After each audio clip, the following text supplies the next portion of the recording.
Entrepreneurship doesn't always have to mean starting from a blank page. Most entrepreneurs start with an idea, build a product, find customers, and grow from zero. But there's another route, finding a business that already works. Entrepreneurship is often, in my opinion, over glamorized. A lot of people think that entrepreneurs are like the coolest people on earth that have the most amazing lives, that are doing podcasts, traveling on private jets, going on holidays, working wherever they want to. And that is just further from the truth. Entrepreneurs there's two feelings. It's either euphoria or terror.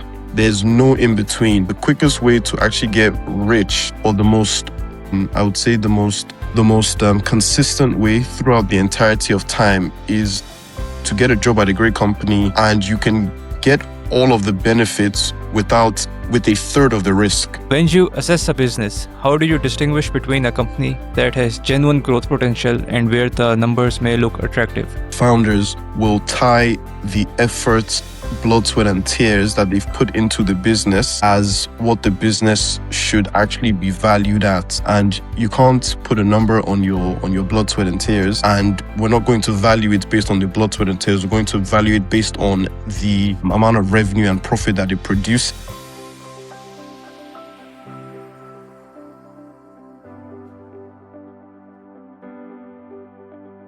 Welcome back to the Founder's Instinct. I'm your host Ahmed Ayaz. Today we're talking about a side of entrepreneurship that doesn't get enough attention: acquiring a business instead of building one from scratch. Most entrepreneurs start with an idea, build a product, find customers, and grow from zero. But there's another route, finding a business that already works and figuring out how to take it to the next level. And that's exactly what we're exploring today. How you evaluate a business before acquiring it, what really changes when you scale, and how you improve a company without damaging what already works. Joining me today is Ayo Disu, founder of Octillion. Ayo has worked across investment advisory, operations, and e-commerce. And today we're going to get into his journey and what he's learned from building an acquisition-led business. Ayo, welcome to the Founder's Instinct.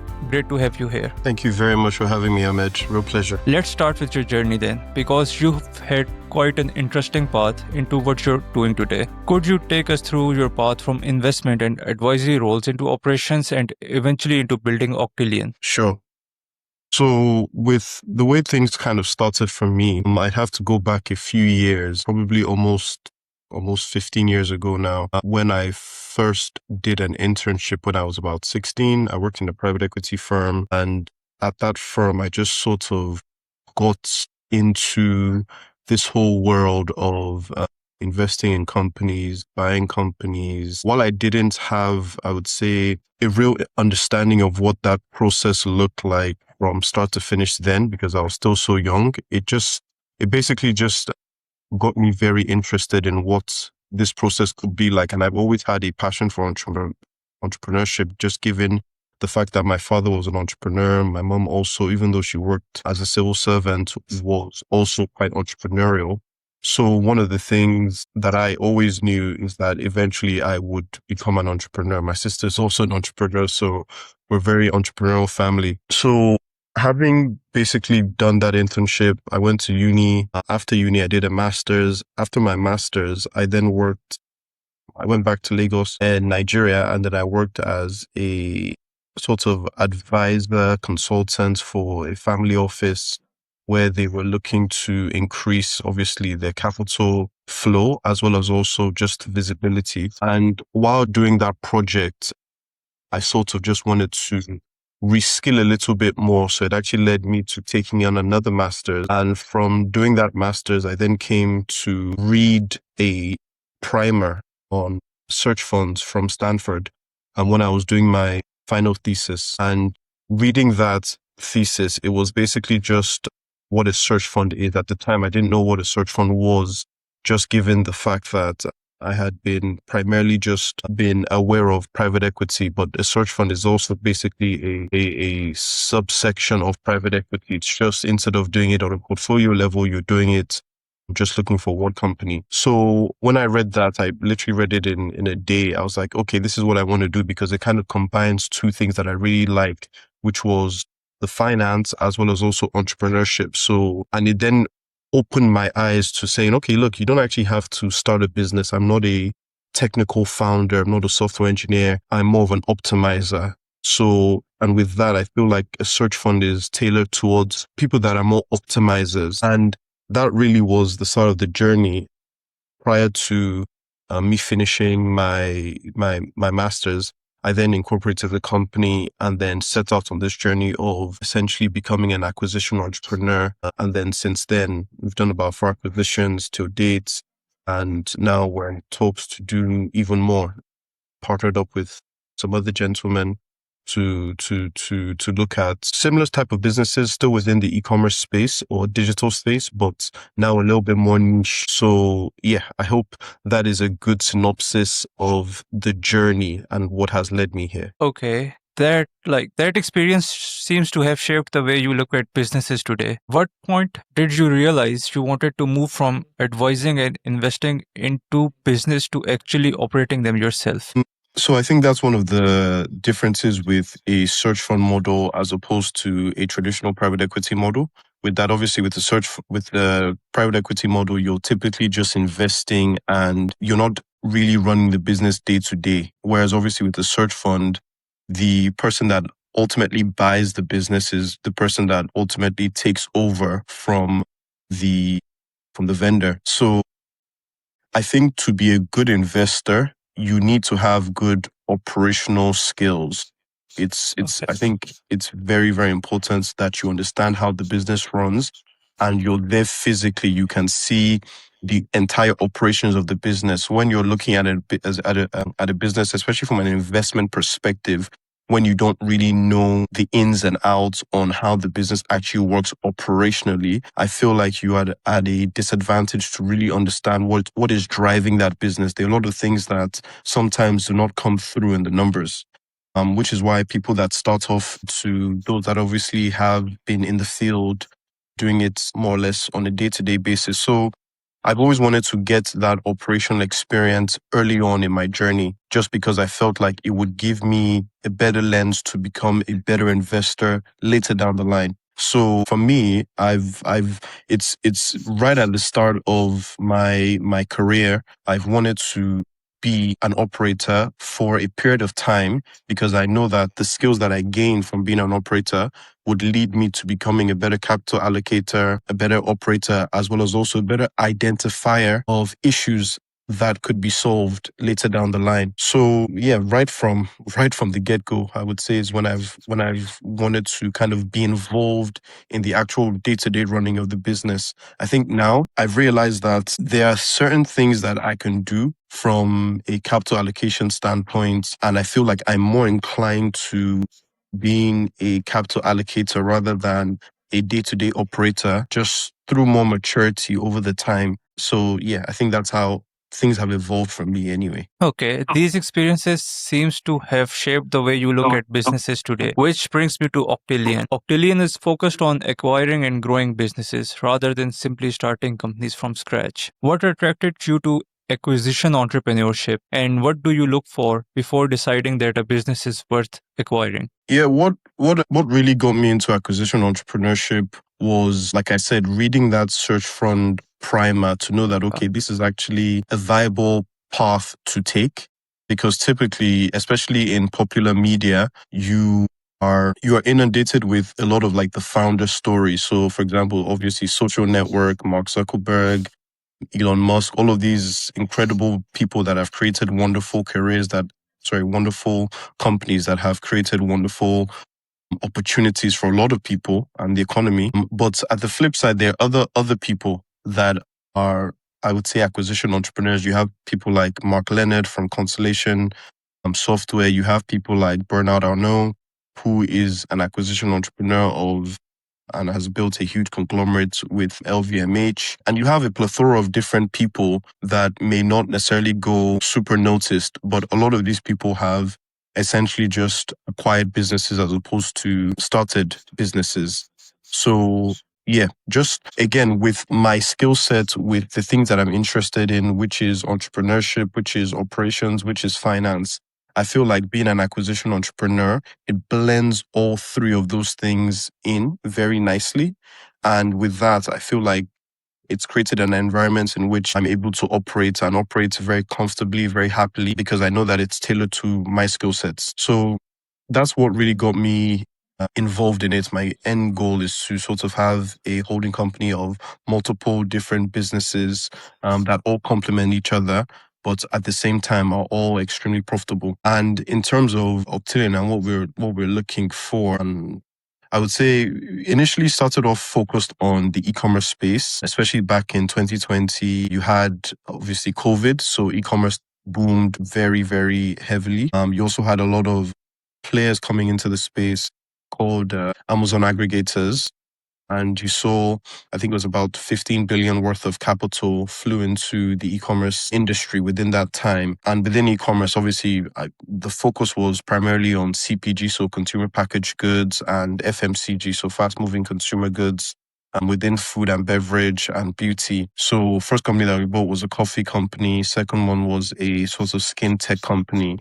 And each of them had something that we really valued, which was they had good brands. They had good brands that you knew that, okay, if you're able to build on it, you can build on that brand value. And with that, that could be valuable assets to own. Now, I think because of the advent and the advancement of AI, businesses are changing, especially e-commerce businesses are changing. And with that, we're still in the market for digital businesses, but we're looking to pivot slightly to more, I would say, more traditional businesses that may still benefit from having a strong e-commerce side to their business, but it's typically underdeveloped at this point in time. So now looking at businesses that have recurring demand regardless of the season. So typically with FMCG and CPG, most of these are discretionary items. So obviously when maybe there's inflation or there's a cost of living crisis, for example, within the UK,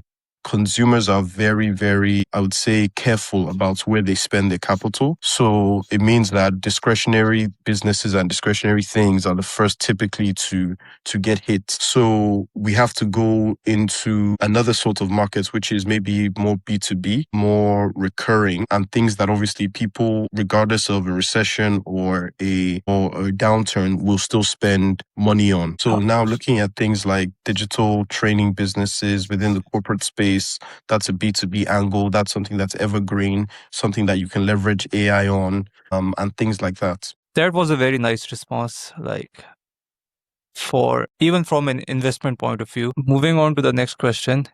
Like you've had experience helping grow a business from around 600,000 pounds to more than 1 million in annual sales. What actually changes inside a company when you move from 6 figures into 7 figures? Yeah, I would say that the jump is big, but it's not huge. I feel like there's a much bigger jump when you're going from, let's say, 1 million to like 10 million.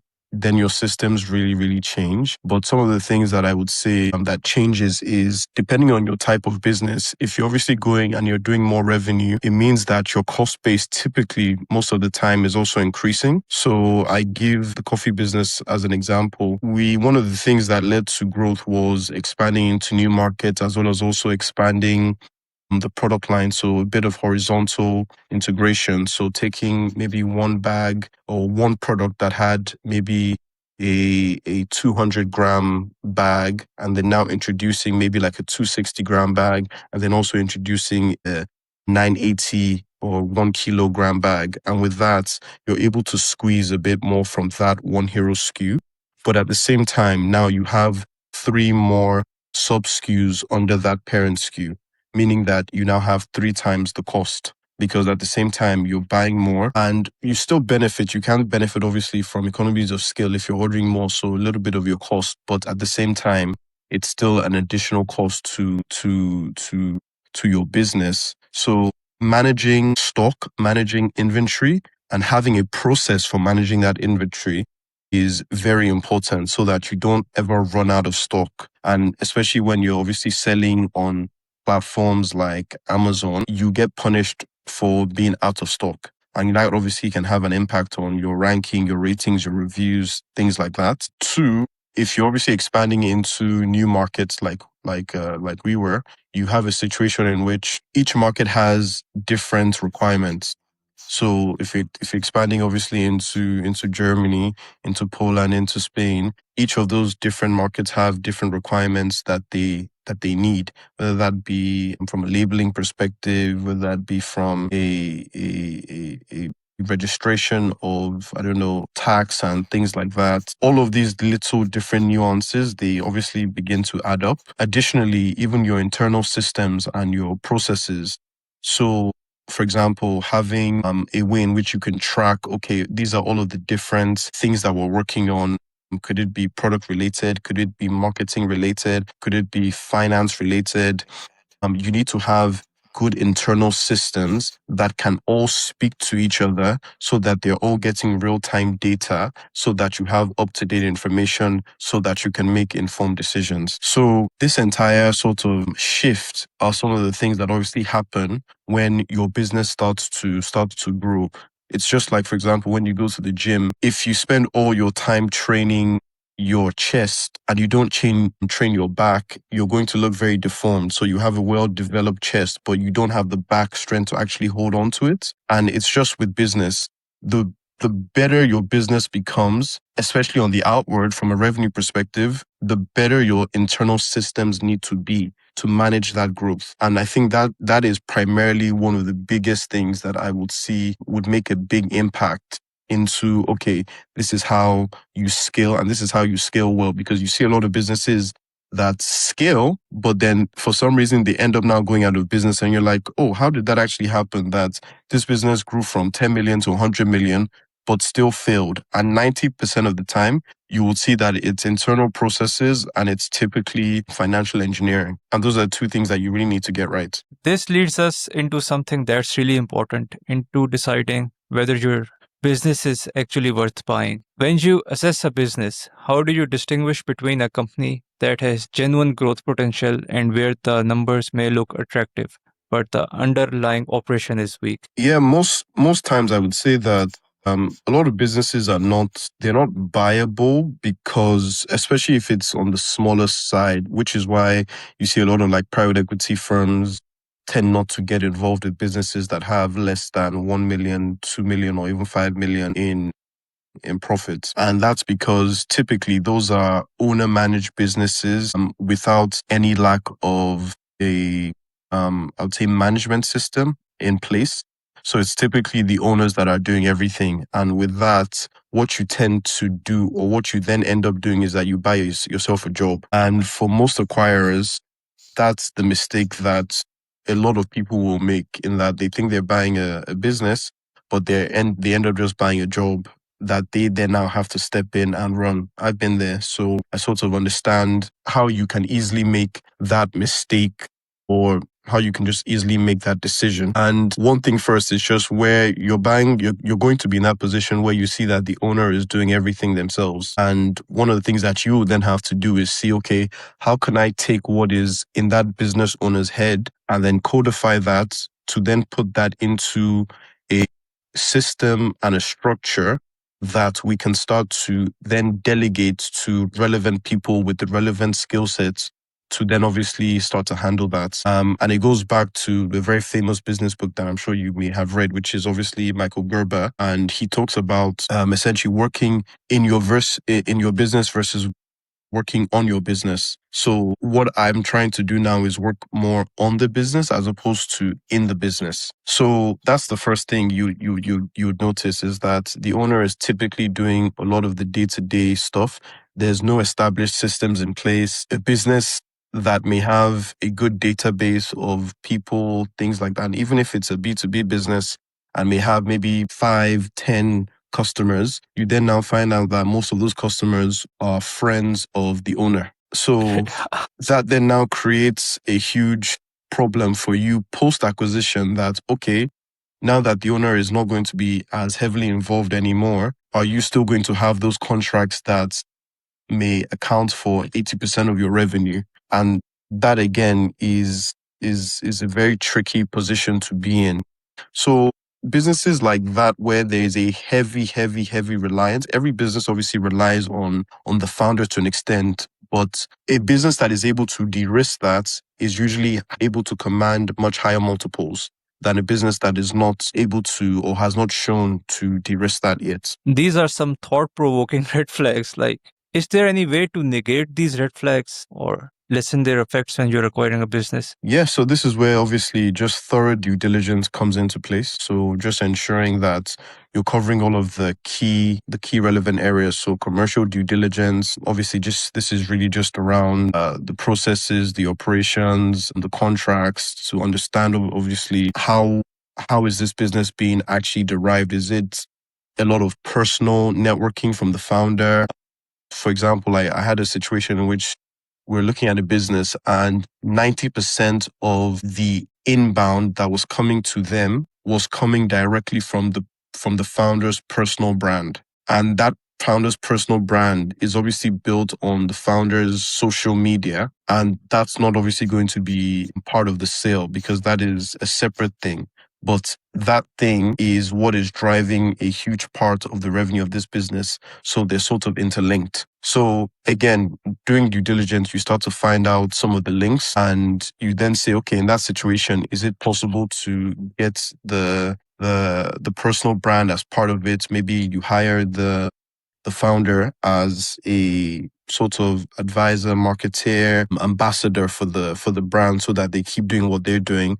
But at the same time, you want to find ways in which you can de-risk that because God forbid anything happen. What would that then mean for your business and the longevity of and the sustainability of your business moving forward? So during due diligence, you find out all of the issues. And typically, in most cases, you can try to work out clauses, you can try to work out situations, you can try to work out solutions to each of those problems if you can. In some other cases, maybe you just can't work out a situation because what was found is very different to what was reported. So for example, let's say, and I've had situations like this where EBITDA was maybe 300K, but when you do your due diligence, you do quality of earnings reports and things like that, you then find out that the real EBITDA was maybe 100K.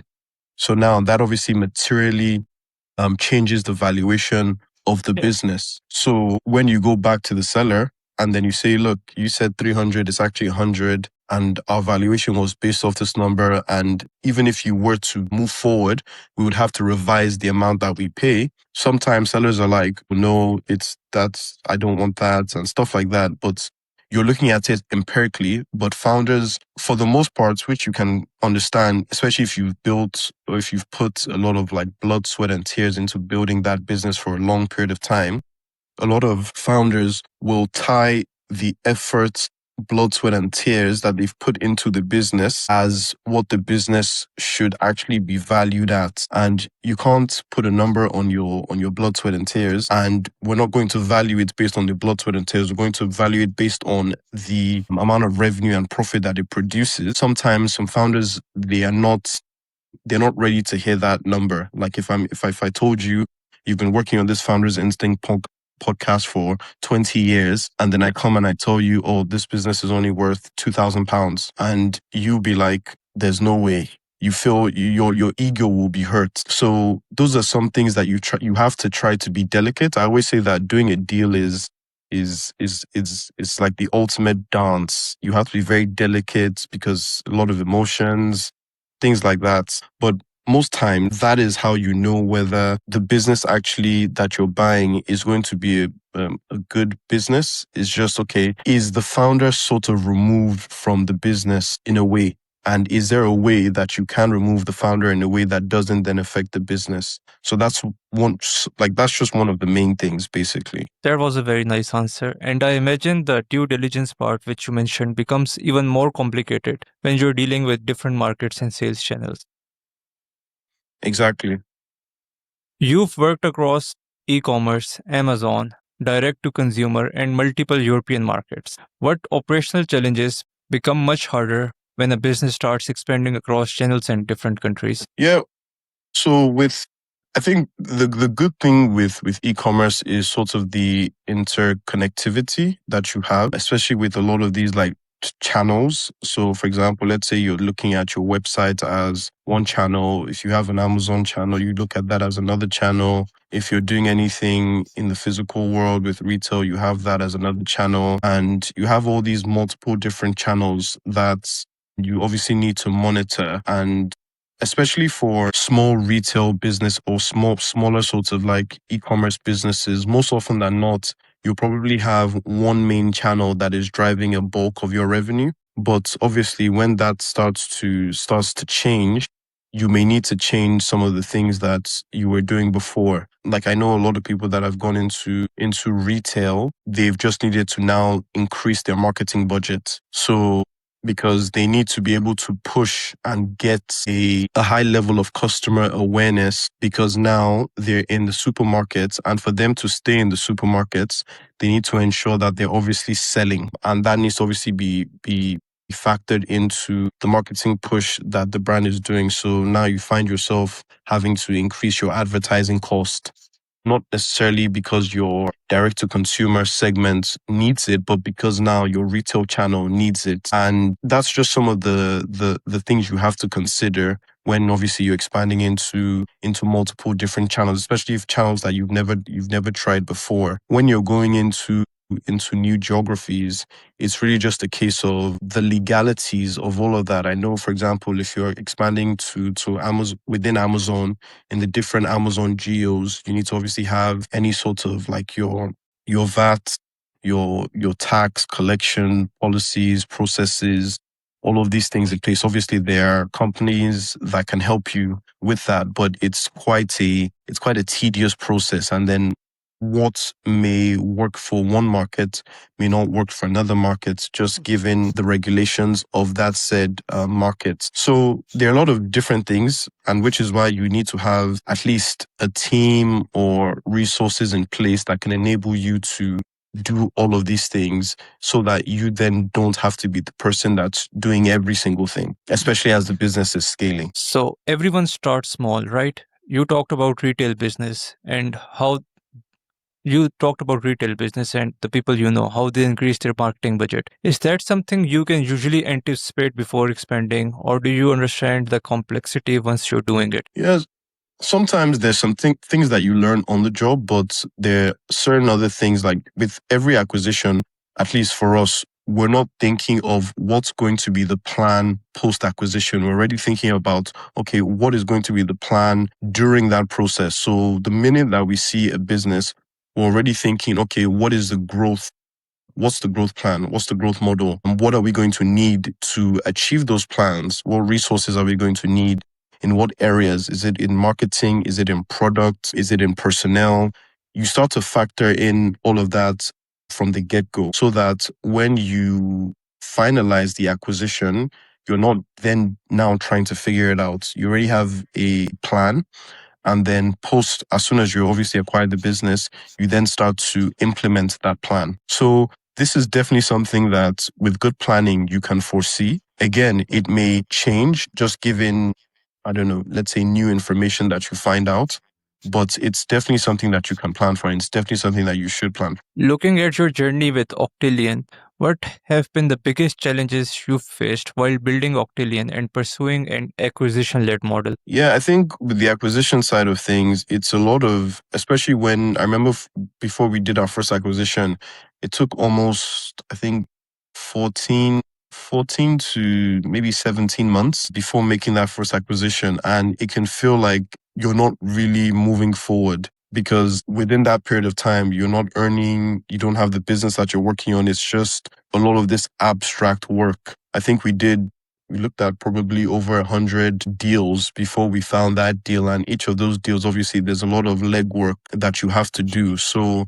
in a lot of ways, it can be demotivating because when you don't actually have the acquisition yet, you still have to come in every day to kind of just push things forward. So that's one of the things with acquisition entrepreneurship. It's not like a software business where every day you're building that said software.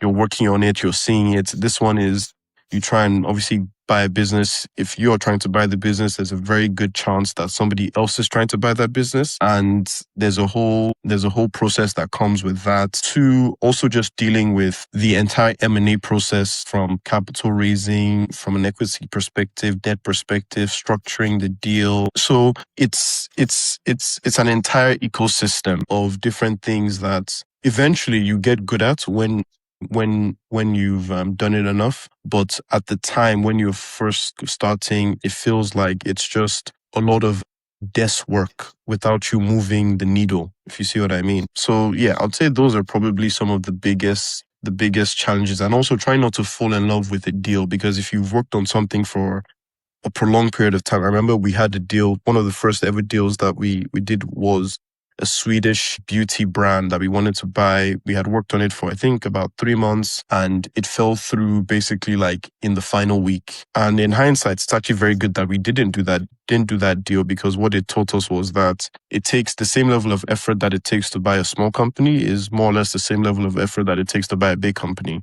So we should just actually try and go for a bigger company, because it's going to be the same work anyway. So, like the answer you mentioned, I can see you faced a lot of challenges. Like, did these challenges teach you something about building a company that you probably didn't understand when you first started? You talked about the demotivation part, like any other things. Yeah, like I think when you first start in business, I always feel like you don't know what you don't know, number one. Number two is, if you knew how hard it was going to be, you probably would not do it. I remember there's a I think it's Jensen Wong of Nvidia who said that. I think they asked him a question of, knowing everything you know now, would you go back and do this all over again? And he said, no, I wouldn't, because there's a lot of pain that you face every single day, from the business side of things to personal side of things, that you just have to sort of manage. You have to just say, okay, look,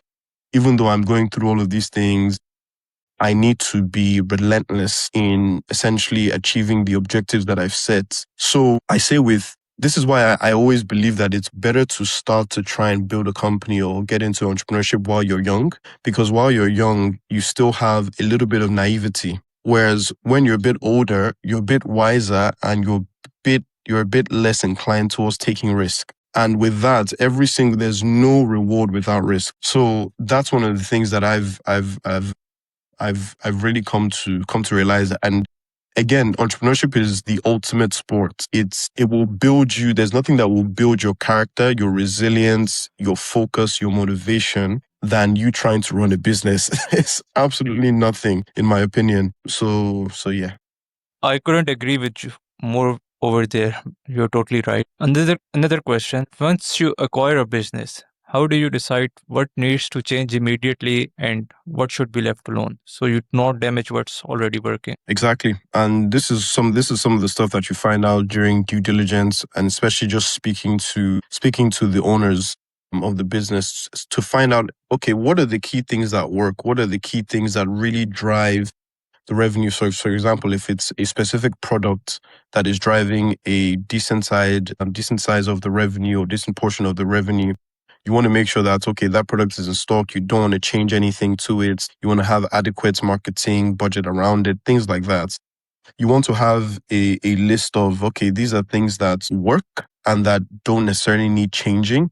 These are things that don't work and potentially need changing, and this is the potential impact of what that would be. So having multiple scenarios of, okay, if we did this, if we didn't do this, if we did this, if we don't do this, how is that going to have an impact on the company moving forward, is part of your diligence and your post-acquisition plan. As I said, it's all about being prepared in M&A. So it's a situation in which, okay, you have a business and you have a good understanding of how that business works. And most importantly, the founder or the owner that you're buying the business has already told you, okay, these are the key things that you shouldn't necessarily change. Except you want to wildly change the business model, it's usually good advice not to do those things, especially now. Later down the line, if your business model is changing and maybe you want to put a stamp on certain things, then you can change. But for the most part, I really believe that for the first few months, as long as things are working as they say, don't change what's not broken. Because the moment that you start to change what has worked, that's when you will then have additional problems. And then if you've taken out, obviously, most likely acquisition debt to acquire the business, that's an additional line item that you have on your P&L that needs to be funded, and on your balance sheets as well. So you need to make very careful decisions because those decisions obviously have financial implications, not only for the business itself, but then on whatever sort of financial facility that you may have taken to purchase the business. So, bringing everything together, for someone considering entrepreneurship today, how should they think about the decision between building a company from zero and acquiring an existing business? Again, it goes back to your skill sets and to your interests. Entrepreneurship through acquisition is a perfect, I would say, it's a perfect ecosystem for me just because of my skill sets, what I like to do, what I find interesting. So it works for me. Are there some other people that are more naturally inclined to building something? Because each has its own pros and cons. I think like if you're building something from scratch, you're probably I'm an impatient person, but I feel like but I'm also a very patient person. I know the two are sort of contradictory, but I say that because going back to what I said earlier about when you're trying to buy a company, there's a lot of almost meaningless work that you have to do to try to then end up buying the company. So if you don't have that patience, because you're not going to see anything for like the first few weeks, you have a lot of calls, you'll be building maybe spreadsheets and things like that, but you're not actually doing much. Whereas let's say you're starting something from scratch, you're building something, could be maybe like you're building an app, you're building a platform or something. Each day you're working on that platform so you can see it. It's in the MVP stage. You're doing a lot of different things that could actually get that business to life. That type of person, you want to see like the instant results, not necessarily from a financial perspective, but just from a building perspective. So it really just depends on your skill sets. I feel like now we didn't have AI and the tools that we have now back in 2020. So now building is not really too much of a problem anymore because you have the AI tools that can practically build it for you. Now your work is on distribution. How do you get people to now start using your product? So it's a different question, but I think the fundamental thing is still the same of what are your skills better suited to? For me, it's definitely suited towards acquisition entrepreneurship. For other people, it may be acquisition entrepreneurship or it may just be the traditional building a company from scratch. Neither option is bad. It's just what's right for you. You talked about young people being naive like some time ago. So, this is a personal question. If you were starting again today, knowing everything you know now, would you still choose acquisition entrepreneurship? Oh yeah, 100%. 100%. I would do everything more or less. I would do everything that I'm doing. I'll do it better, but I would still be doing acquisition entrepreneurship. Any advice for the next generation? I think there's never been a better time to start something and to just try and see what's out there. Definitely. I think that now there are two things actually. There's what I just said, but then there's also the second thing of entrepreneurship is often, in my opinion, over glamorized. A lot of people think that entrepreneurs are like the coolest people on earth that have the most amazing lives, that are doing podcasts, traveling on private jets, going on holidays, working wherever they want to. And that is just further from the truth. Entrepreneurs there's two feelings. It's either euphoria or terror. There's no in between.